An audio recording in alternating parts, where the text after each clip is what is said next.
how these different organizations are spelled and explain them each, because there are three major intelligence gathering organizations in Israel. You start with Mossad. What is it? Mossad means institute, by the way, and this is an institute for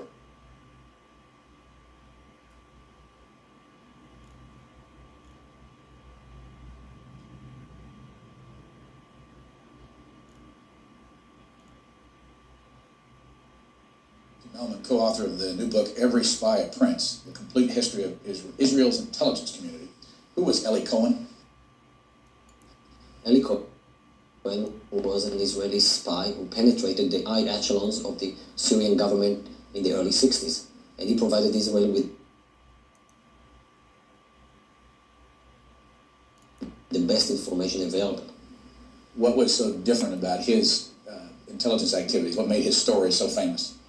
That he befriended the top echelons of the Syrian government, including the president of Syria.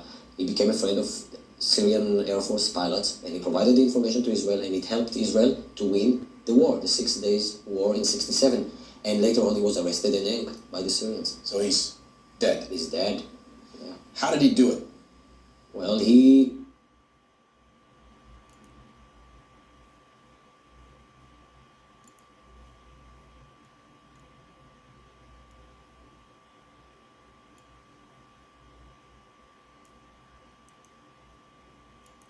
was of Egyptian origins.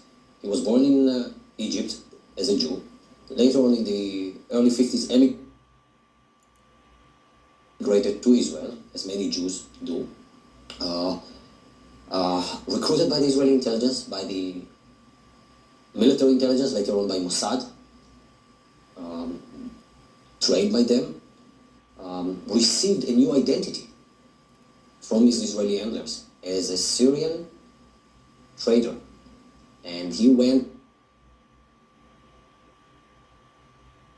and the problems facing the Middle East through the eyes of the intelligence. Many of the nuclear secrets, and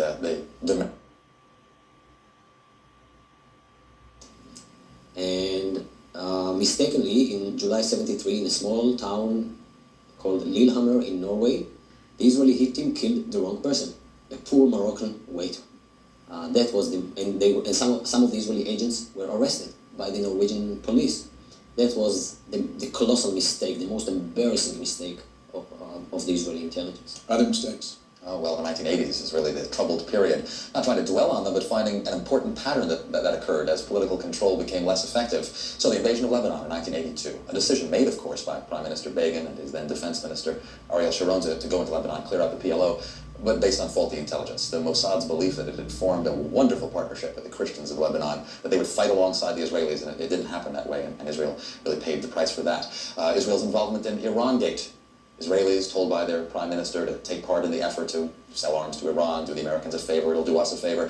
Again, very muddled thinking in the background, and we found the Mossad wasn't involved in it, had tried to stop it, but failed to, so bureaucratic wrangling led to that.